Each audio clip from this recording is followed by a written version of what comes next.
Oh.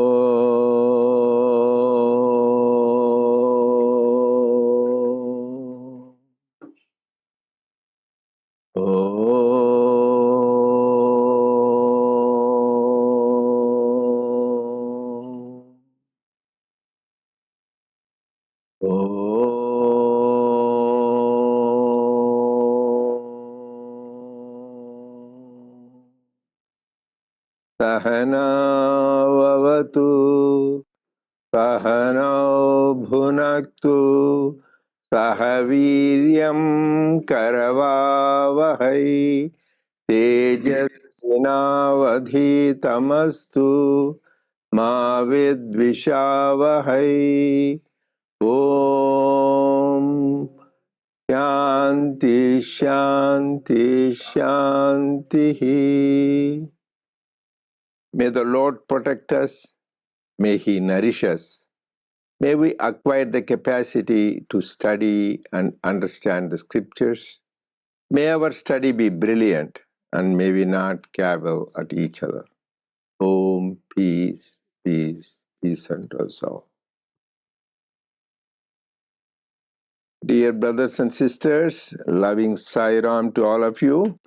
We welcome everyone to the Sri Sathya Sai Baba Center of Arcadia. Now we are doing the study circle on Gita Vahini. I think we finished the chapter 13 last week, and we're going to start chapter 14. You must have got in the email. On the soft copy, it is page 62, and in the hard copy, it is page 124. So I will say important points. Every time we need to recollect and remember the most important, like anything in the class, where whatever it is, major points we can't forget. Number one, what is the greatest Mahamantra? Vasudeva Sarvamiti. That is why we should have, everybody should have. Swami says the greatest mantra is Vasudeva Sarvam. But in translation, everything is God, because we try to say this is God and that is not God. But says everything, everywhere, every atom, every cell, every moment is all permeated by God. That is very important to remember. That is why different ways, Vasudeva Sarvam is Lord Krishna said. And same thing was said by the Upanishads. Chandogya Upanishad says, last time, Sarvam Khalvidam Brahma. Everything is Brahman. And Ishavasya Upanishad says, Ishavasya Sarvam. The whole thing is. In different ways, they all emphasize, because we forget because of being caught up in Maya. So that we forget, we think it is something else. We identify with Prakriti, body, mind, and intellect. So always reminds all these great masters, here the avatar himself, scriptures, that everything is pervaded by God. Vasudeva Sarvam. That is the greatest mantra. Yeah. So here, this thing he says, that is also, remember, it gives you the highest good. That is why when Swami, every word he says, we should, every word they say is a mantra. So he says it is the highest good it will do to you. One mantra is sufficient to save all mankind. You see how much emphasis. So this is the highest good, that is the highest goal. So that means we should, at least this we should never, next month also we are going another chapter. What is the greatest mantra? Mantra, it is Vasudeva Sarvam. Everything is God, or God is, Swami says, 5-letter mantra. And then also we talked about this, the people who are really have that experience is only jnanis. Because everybody cannot be jnani. Swami himself said, he's so kind. We all start in these first 3 stages, most of the people. Arthas, that means people who go to God to have their relief of their distress, whatever it is, physical health or family problem, work problem. That is the arthas, most of the people. Then next is artharthas, who want to have thing, they want higher things in life, more luxury, more promotion in job, higher studies, whatever it is. They are also, they have a desire in view. And third people are spiritual seekers, jijnasu, what is the purpose of, at least because they finished up with those things. So say, what is the purpose? Probably a lot of us may come under that category, jijnasu. What is that? Otherwise, an evening, why would you come and sit thinking about God? So that is God's grace, and just to have that planted by God, to have the interest in God only by God's grace. That's what Sri Ramakrishna said, all the great masters and Swami. So it is only by His grace we can get together, read the scriptures, listen to the scriptures, and have satsang. That is the most powerful thing, is satsang, what it is, and that is what we are doing. And here also he says, people, another confusion. We all think God comes in for our sake in different forms, as came as Rama, Krishna, Shirdi Sai, Sathya Sai, Buddha. But don't confine him to that form and name. It is good to worship. It is very seriously said, Avyaktam Vyaktimapanyam Manyante Ma Abuddhaya. Only people who are ignorant, foolish people think, I'm just this body. Worship that name and form, but try to see that it's not just that. It is in all times and all places, it is there, and it is all names and forms. That is why Rama is gone thousands of years ago, right? But still people who pray to Rama, he answers the prayer. If it is only during that time with that name, he would not answer. So is God, whether you call Rama, Krishna, Jesus, Swami, they're all eternal. There is a divine principle. That is what Lord Krishna says, don't forget that. So if you forget, you are the dull-headed one. So you seriously, he says that. And another thing is God, he says, I know you about your past or your present and future, because he's beyond time, space, and causation, whereas we are all time-bound. So even what happened 30 years ago, maybe some major things we remember, otherwise we don't. The past life, forget it, which is good not to know, but in just this is what it is. Whereas God is Kala Swarupa and Kala Titaya, beyond time. Is both time and beyond time. So he knows everything about it. So and another thing they said is the best way to hold on to God is to only two things, sannyasa and tyaga. You should become a sannyasi and a tyagi. So everybody thinks, my God, how can I become sannyasi? I have a wife, children, grandchildren, and all that. There beautifully Swami gave the definition of sannyasa. Everybody who wears the ochre robe is not a sannyasi. And you, the householders, could be a sannyasi. So I want you to go to the chapter 18, Lord Krishna himself, that is the last chapter, Sloka 2, 18 to all of you try to refer. Arjuna asks, who is a sannyasi? What do you mean by tyaga? General people think what is sannyasi is who renounce the world, go to the forest, or go to Himalayas, or go to an ashram, contemplate. That is a sannyasi. Who is a tyagi? Who gives up his wife, children, hearth and home, and goes into something. That is that is a tyagi. This is the word. But he gave a very clear definition. These are all definitions. So he said, Kamyanam karmanam nyasam sannyasam kavayo vidhi. Anybody who gives up the karma, actions, with the desires. If you have no action, whatever action you do without any desires, means selfish desire, then you are a sannyasi. Maybe in the householder life, you take care of your family, you go to work, you work in society. If you don't have any major desires attached with selfish desires, then you are a sannyasi. Even you are a sannyasi, you are attached to desires. I want to expand this ashram. I want to have big public show. Some sannyasis have that big public show to show that pomp and exhibition. They invite celebrities, do that, collect more money, and collect the ashrams and all those things. They are caught up in that. So they are caught up in the expansion of their ashram, money, name, fame. Then they are not sannyasis. They are more worse than householder. That is what Swami says. Don't get confused. Sannyasi is one who gives up the desire. So he may be in a simple robe, not even wearing an ochre robe, but he may be sannyasi. So, and then who is a tyagi? Do you have to give up? That also Sarva karma phalatyagam prahurtyago ruchate. The one, if you give whatever work you do, Krishna Paramastu, the results of this action, fruits of this action, go to God. They belong to God because He is the doer. Because we are by ignorance, we think we are the doers. So these are the two definitions clearly said. Who is a sannyasi? The one kamyanam karmanam nyasam. All actions motivated by selfish desire. If you give up, you are a sannyasi. So it's not that you are maybe a bachelor, you're a householder, or you're a recluse. Whatever it is, you are sannyasi.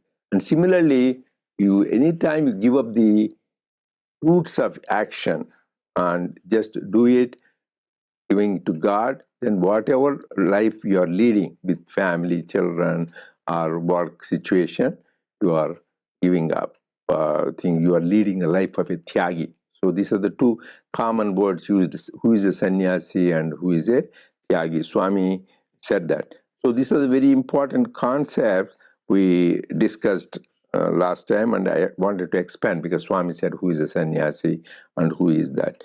So if you don't have any other thing about last weeks, we will start with the chapter 14. Anybody has any comments for the? Yeah, we can discuss later. Yeah, just go ahead with chapter 14. Sairam. Start on chapter 14. Nahi Jnanena Sadrasam. There is nothing equal to Jnana. And what is Jnana? That which makes you cross the sea of flux, this samsara. Of course, it is of two kinds. The first is objective knowledge, Vishaya Jnana, and the second, integral knowledge, or Abheda Jnana. The first type is knowledge of the world. The second is the knowledge of the identity of Brahman and the individual Atma, which is called Abheda, or undifferentiated or integral Jnana. This Jnana is not a function of the intellect or buddhi.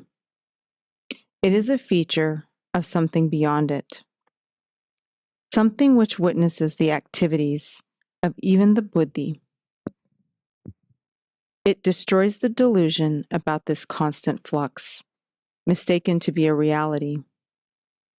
It removes fear from the heart of man. It reveals to him the Brahman which he is, and all this is. So it is the right jnana, or the samyak jnana, or the samipa jnana, or the nearest jnana.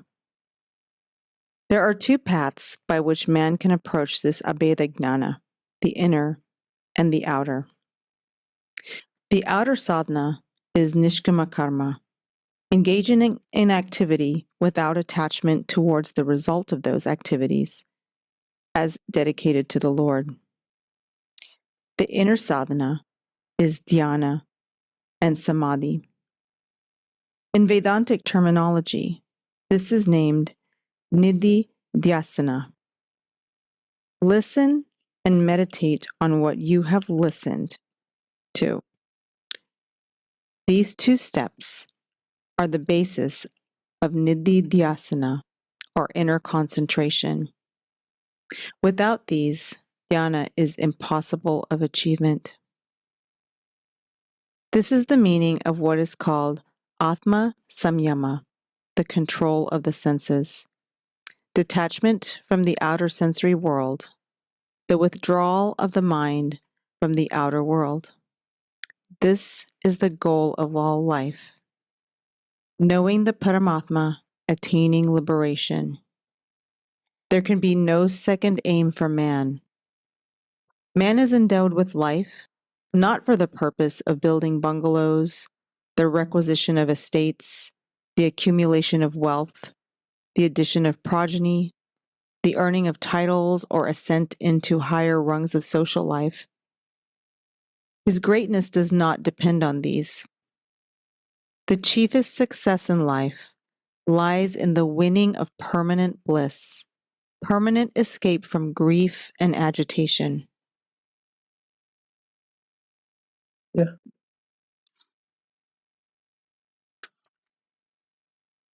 Sairam, there were quite a few words in here that I thought were really interesting in their concepts in the first chapter. I think we spent a lot of chapter 13 with the definition of gnana and how important it is to have a gnani and how that is the person that's closest to God. And here we are given instruction on really how to carry that out. I just made a few notes. So we have the distinction between the worldly gnana and awareness of that, as well as the awareness of Atma, Brahman, and which is defined as Abheda Gnana. The two ways we can work on that aspect. Is that better? Yeah. I don't, okay, sorry. The two ways we can work on that aspect, we have the inner and the outer. The outer really focuses on the idea of performing action without an attachment to the result. The action is really, we dedicate it to God and let God take care of whatever comes from there. The inner path is the dhyana or meditation. I really liked this concept of nididhyasana. The way Swami defines it, it's this: you meditate, you listen to what you're meditating, and then you meditate on what you listen to. Basically, it's. But the way, when I've looked up the definition, it is defined as profound and repeated meditation or contemplation on truth, which leads us to the realization of Atman and Brahman. And that's sort of what, when Swami writes this, that's really the goal of all human existence, is to realize and to merge and to be liberated. Let me see, there was things here. And then for us to be able to achieve dhyana, we have to be able to control the senses and the attachment to the stimulus from the outer world.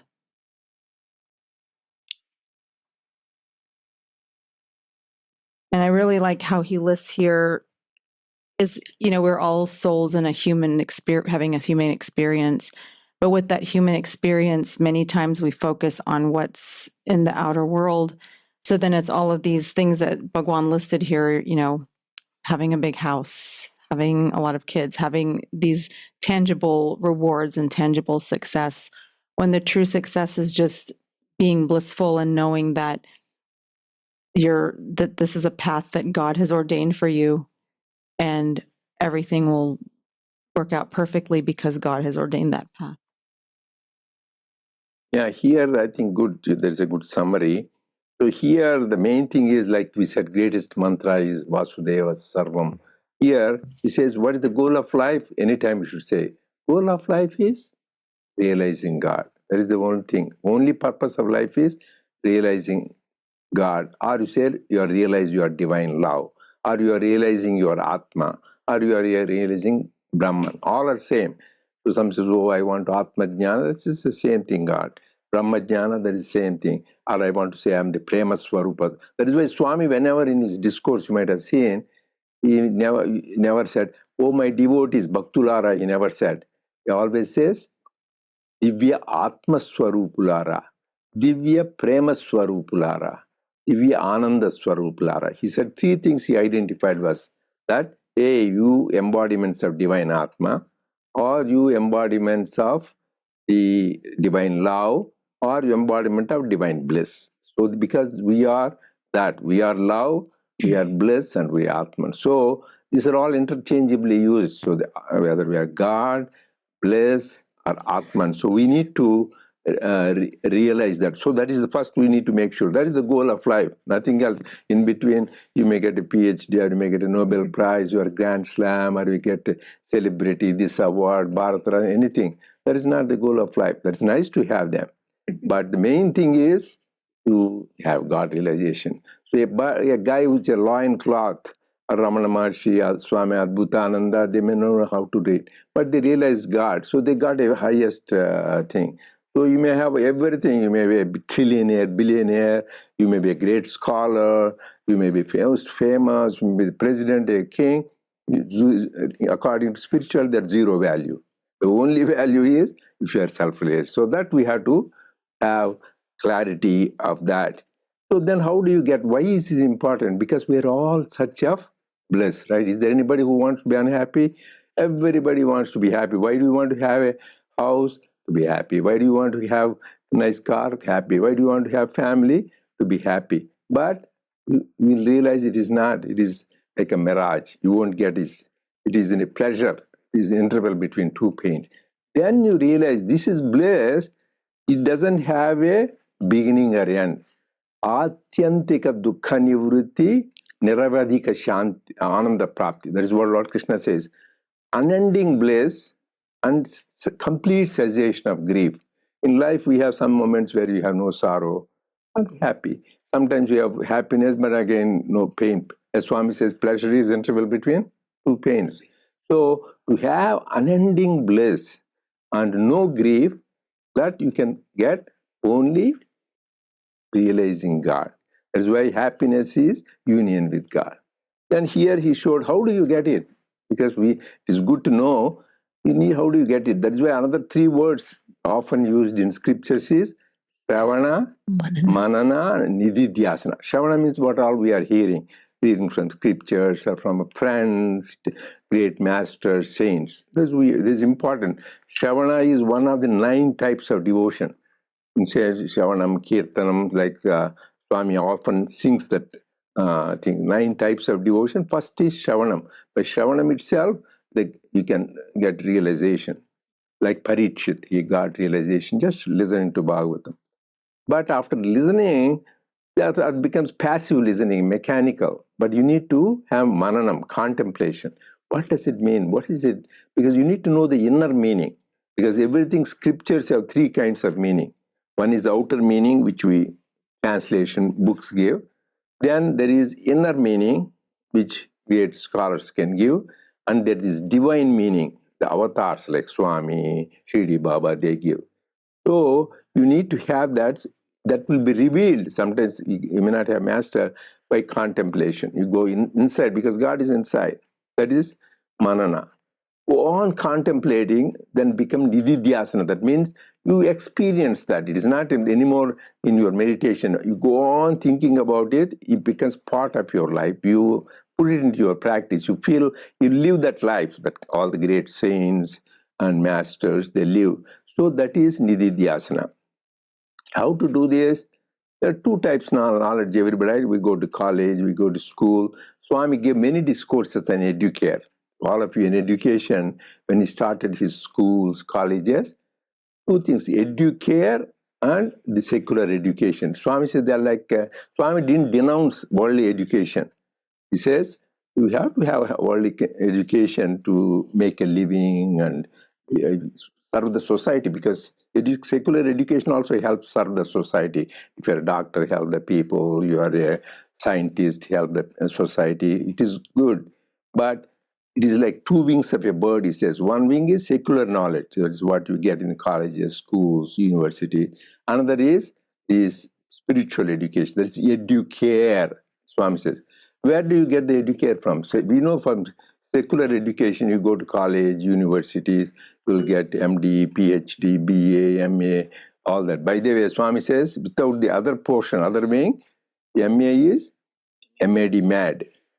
You're BA, BAD, bad. And you are MD, you're mentally deficient. You have no, you are, so like that, everything has no value without the educare. Where do you get the educare? This we know we get it from colleges, university. Educare we get from within. Is bring it out. It's already there within us. It is masked by ignorance. You bring it out by silence, deep contemplation, prayer. Prayer, you bring it out. That is why these 2 vidyas, Swami said, this is Vishaya Jnana, is the worldly knowledge, secular knowledge, and there is spiritual knowledge. Actually, there is a great Upanishad called Mundaka Upanishad, where the Guru tells the thing, there are Paravidya, Aparavidya. Aparavidya means these worldly things which gives you living, but it keeps you, if you got caught up in that, you get into bondage. Whereas Paravidya, the higher knowledge, it gives you releases from bondage. It gives you happiness. Like that, I see so many scholars, even people, educated people, whether it is doctors, it is lawyers, in the actually in bigger universities, you think Harvard, MIT, Caltech, they are more miserable. There are more suicides there because people in the time of publications, how to beat the other guy, they are more caught up with these negative things, jealousy, hatred, envy. So that is the downfall. You may have all the degrees, Swami says, of zero value. So important thing is the human values. That is what we should get. Then, okay, we have this inner one. But then what is this jnana? So one definition of jnana is Abheda Darshanam Jnanam, or Abheda is Advaita Darshanam Jnanam. To see only oneness is jnana. Whenever we see two, like I'm seeing Chiranjeev, me, or him, then that is ignorance. Dual mind is half blind. Whenever you are seeing duality, you are half blind. The only way you have good vision is only you see oneness. That's that oneness, but we are seeing all these things. You should have theoretical knowledge, but experiential. You will be seeing many things. You will see the trees, mountains, people, things. But you should see that divine spark or Atma through them. That is what they say. Then you are seeing only oneness. That is jnana. And then he is saying, Nahi jnanena sadrusham. Once you experience this, there is nothing equal to that. So that is the highest one can achieve. So here this is, Swami was talking chapter 7, but he brought out, this is in chapter 4, Jnana Yoga, where he talks about what is jnana. So because everything ends in jnana, this is what Lord Krishna says. So you need to, how do you get there itself? Shirdi Baba said that explanation. Anybody, this is jnana yoga. Advidhi pranipatena pariprashnena sevaya upadeshanchite ajnanam jnaninam tattvadarshana. You will get jnanam by three things. We do all of this. One is self-inquiry. One is pranipatena, that means by bhakti path, devotion. That is what we sing bhajans, we do prayers, we do japa, we do meditation. These are all spiritual practice, bhakti path. Repeating the name, doing the prayer, doing meditation, and group singing. That is, it takes you to jnana ultimately. Then, prashnena, that means self-inquiry, like the path of Ramana. Actually, it is there in Advaita long, thousands of years ago in Upanishads. Who am I? What is I? Am I this body? Am I this mind? Am I this intellect? Finally say, no, I'm not this body. I'm not this mind. I'm not this. I'm the Atman. So that is the path of self-inquiry, because anything which changes is unreal. If I see my pictures of myself when I was in kid, I think, is it me? You wonder sometimes yourself. And when you get old, then you'll think, my God, is it the same person? So the other day somebody said, famous actors, they said, yeah, that is it. They were used to be so handsome, young when they were, but the body changes. Same thing, mind, what my priorities when I was in teenager versus young adult, now the householder, our priorities change in life. What is important that time is no more important. Like, friends circle, I can see when you were there, who went to get a good residency program in school, then get a good place job, practice job. Once you get that, then how to make good money and have them home. Then the children, send them to go to good school, that is priority. Then get them married, that is priority. Then there is no end, then grandchildren. Then some people at least stop there. Then some people get caught up in the grandchildren, how their education, their marriage. That is, you have to draw a line. Swami says, one time one great devotee, Gopal Rao, he was telling, he was in Prashanti Nilayam, said, "What, Swami, can I go to Hyderabad? Why?" He says, "My Manavaralu is getting pelli avutundi." That means my granddaughter is getting married. Ralu, Manavaralu, why the stone? Still you are attached to these stones. That means he didn't want her to go. So that is why when you have higher purpose in life, don't get attached to these grandchildren. It's okay to love them, but no attachment that. So that is why sometimes I could not even attend some of my weddings of my nephews. So Swami what highest priority to God in life. Then you reach it. That is the Paravidya. You need to have that. So this is the, when you want to have it, that one pointed attention to the highest thing. It is not easy, but it can be done. There are so many people who have done that. So you can attain it, but when you attain that, what is the good results? You will be in bliss. Anybody who doesn't want to be in bliss here? So this is the great thing about this discussion we had about what is jnana and how there is nothing equivalent to jnana, and how do you attain this through this process of. And finally, people didn't ask me that. Vidhi pranipatena pariprashnena. Next one, sevaya upadesh. So three paths to lead jnana. First is bhakti path, prayer, meditation, japa, and bhajans, all that. Second is self-inquiry, pariprashnena. Who am I? What is am I? Am I this body, mind? Then finally, because I caught up to how the body changes, then mind changes, then the even intellect changes, but the Atman never changes. That is always the same. And then pariprashnena sevaya. Seva means service, selfless service. That is the path to get jnana, because Chittasya Shuddhaye Karmanaha. When you do more real selfless service, thinking God is the doer and the results go to God, then your heart gets purified. Whole purpose of service is the purification of the heart. If you think still, oh, I did so many thousand people, I served in the medical camp, this, that ego is there, doership is there, results, that is not, it's service, still it helps people, but it doesn't have a spiritual benefit. Because still you are caught up in that maya that I am the doer, I have did so much. The whole purpose is to give up the doership and the results. Then your heart gets purified. That is the whole. Once the heart is purified, the Swami said, what did he say purity is? Purity is divinity. So we sent the study guide for this world conference for November. Hope all of you are studying that. That is the guide. You don't know the guide of the study guide we prepared with so much hard work. That is the thing which we'll be discussing in November. Purity is enlightenment. Yeah, unity is divinity, purity is enlightenment. He said, good, at least you're wearing correct. So purity, Swami said, this is all like mantra. Unity is divinity, purity is enlightenment. So the minute you are pure, we are enlightened. That is why what Jesus said, that also we say often. Blessed are the pure in heart, for they shall see God. If you are pure, you will be having face to face. You can see God. That is very important. So that is why three paths. One is path of selfless service, path of devotion, path of self-inquiry. All this will lead to jnana.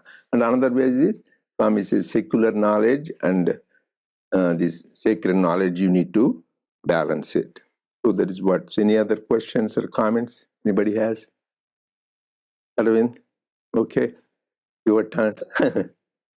And Sairam uncle, Sairam everyone. Yeah, I just, when you were speaking, uncle, about how what matters in life and ultimately it's only God, I was just reminded you gave the beautiful example of Gopal Rao, and I know you yourself, uncle, that you have missed weddings in the family of very close people. I think that is Swami's way of indicating what you should truly be attached to.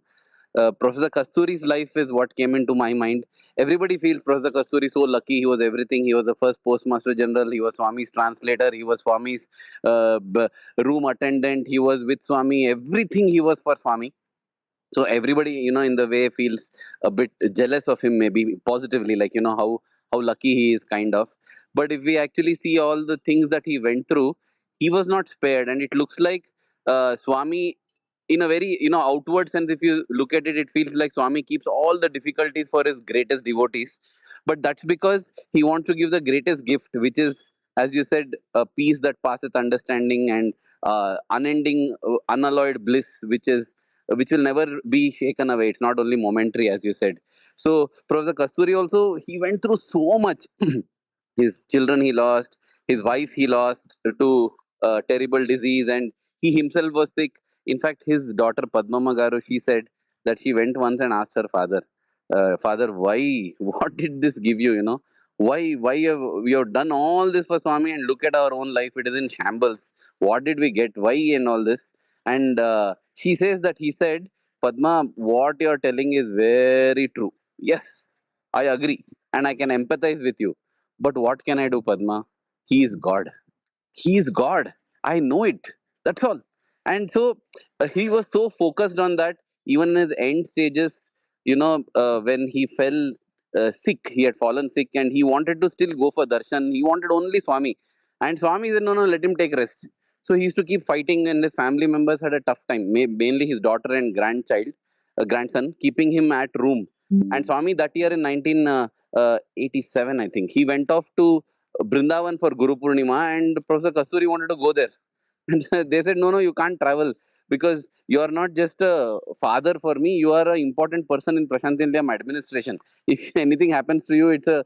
But he did not.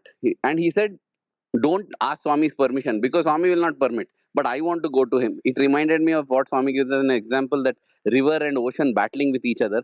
Finally, they agreed to make him write a letter, and they tell we'll send the letter to Swami, and Swami writes a letter back to Kasturi.